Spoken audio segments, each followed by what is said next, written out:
Good day, folks, and welcome to another edition of Lumberjack Logic. I'm your host, Neil Johnson. Robert F. Kennedy Jr. dropped a bombshell in the cabinet meeting today after Trump's first 100 days in office. We also have another bombshell dropped by Marco Rubio. And then we have a pollster that cannot believe that in spite of everything going on, that people are so solidly behind Trump. There's a lot into this report. Watch it all the way to the end. You are absolutely going to love it. And go check out my sponsor, MyPillow, mypillow.com/lumberjack for big savings on the best sleep products available. But let's first get into this interchange between Trump and Rubio and watch how Trump beams. And I think this is why we like him so much. Everyone around this table at some level, and because of Secretary Kennedy, I'm afraid to eat anything. So in front of him, he said Tootsie Rolls are okay in moderation. But it's a great team. And here's the second, and I tell this to people all the time. This is incredibly rewarding service, and you hear it in everyone's voices. Traditionally, in the past, and it's one of the problems we got in as a country, is presidents would say, okay, let's go do something, and then they would have to do a study, and then a study on the study, and then a long internal deliberative process, and by the time you got to it, it was too late, or somebody had forgotten it. In this administration, it's moving. You know the direction because you know why you were elected. Some great humor there with Robert F. Kennedy Jr. in the room, talking about being afraid to eat anything, talking about a Tootsie Roll a day in moderation is okay, whatever. This is a fun team to be around. It would be fun to be on that cabinet. But even more importantly, they know why they're there. Trump knows why he's there. He knows his window is limited. He knows this is his one shot at saving this country. So everybody he's picked on that team has a task. It's specific. He doesn't want meetings upon meetings. He wants action. But now listen to what Robert F. Kennedy Jr. has to say. Folks, this is going to shock your ears.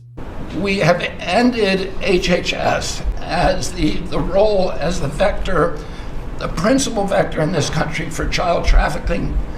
And during the Biden administration, HHS became a collaborator in child trafficking and for sex and for slavery. And we have ended that, and we're very aggressively going out and trying to find these children, the 300,000 children that were lost by the Biden administration. Did you catch that, folks? Your government, HHS, Health and Human Services, the primary vector in child exploitation. Bringing them across the border, losing over 300,000 kids. And HHS was primarily involved in that. That is appalling. This is why I get so excited when Trump goes on ABC News and he challenges the interviewer and says, how do you know that we don't have people, that we haven't filed charges for fraud? How do you know, folks, that they are not investigating and filing charges for this? This is going to be wild as the stuff comes out. And I think by the time fall rolls around, you're going to see some pretty amazing things happening. But now let's get on to the fact that these states are not abiding, not helping the federal government. So what are we going to do about them? Listen to this. We have what is called follow the law. So we have so many states and municipalities that don't follow the law. So whether it's DEI, discriminating against Americans, whether they give illegals driver's license, or their sanctuary cities or states. If you don't follow the law, if you're giving license to illegals, if you're having DEI policies, we're not going to fund your projects. So you got to certify in your state or in your city to get road and bridge money or rail money that you're actually following the law, which includes the executive orders from you, Mr. President. Wow, what a concept. You mean that now states are going to actually have to follow the law? That sanctuary city policies, that giving illegal aliens driver's license was actually against the law and states shouldn't be allowed to do that? This is Transportation Secretary Sean Duffy. He's talking about allocating federal funds. They're not getting them. If they can't follow the law, this is where red states are going to win in this environment because they are following the laws. But states like Wisconsin, where Governor Tony Evers made a directive, actually issued a directive to state employees saying that they did not have to cooperate with ICE and other federal law enforcement in getting illegal aliens out of the country. It is absolutely wild how anti-American these blue states, these blue cities are. And one of the key ways that they facilitate this fraud is by limiting your First Amendment rights to free speech, by shutting down every narrative that is not agreeing with the lies that they are perpetrating. This was the prior regime. This is what they did. So listen to Marco Rubio, another shocker. Something else we got out of the business of, wasn't widely reported, or maybe it was. We had an office in the Department of State whose job it was to censor Americans. And by the way, I'm not going to say who it is. I'll leave it up to them. There's at least one person at this table today who had a dossier in that building of social media posts to identify them as purveyors of disinformation. We have these dossiers. We are going to be turning those over to these individuals.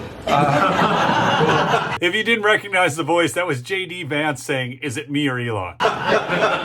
We can follow up with the media story. Well, we are going to turn over these dossiers to the individuals, and they'll decide whether they want to disclose it or not. But just think about the Department of State of the United States had set up an office to monitor the social media posts and commentary of American citizens to identify them as vectors of disinformation, when we know that the best way to combat disinformation is freedom of speech and transparency.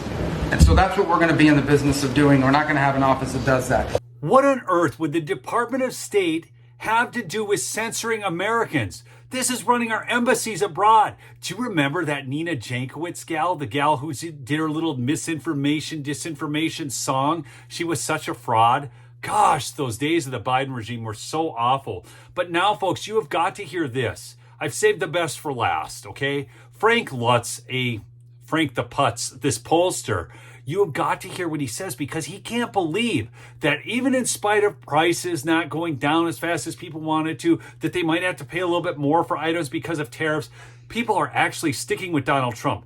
These people do not understand the principles that we hold dear in terms of self-governance, freedom of speech, the Constitution of the United States of America, our Declaration of Independence. They don't understand how near and dear these are to us, and that a little bit of pain by not buying cheap Chinese crap isn't going to change what we think about Donald Trump.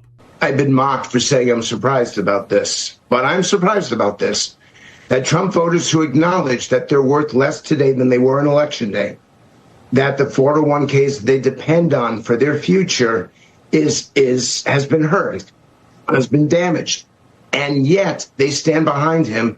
They'll make excuses that the markets were overbought. They'll make excuses that we need to level set. It's not an excuse to say the market was overbought. It's not an excuse to say we need to reset with China and these other countries that are abusing us on tariff policy. That's not an excuse, Frank Lutz. This guy is such a schmuck. They're willing to accept personal pain for them to get a readjustment of the relationship between the U.S. and China, a readjustment of the relationship between the U.S. and the rest of the world.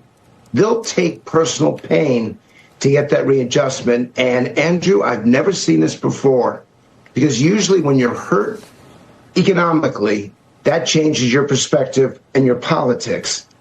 Not with these people. We're staying firm. Not with these people, folks. Not with you and I. No, we actually believe in America. We want the best for America. A little bit of short-term economic pain, a little bit of downturn in our 401ks, which were overinflated anyways, that doesn't matter to us. We're not so concerned about that. We are concerned about the future for our kids, our grandkids. The fact that America, that this nation long survives in perpetuity for the betterment of not only America, but the entire world. That's what we're after. That's why we like Donald Trump. That's why we don't care about a little short-term economic pain. Remember to subscribe if you're new, and check out my sponsor, MyPillow, mypillow.com/lumberjack, or call the 1-800 number at 800-568-2865. We'll see you on the next episode. Peace out.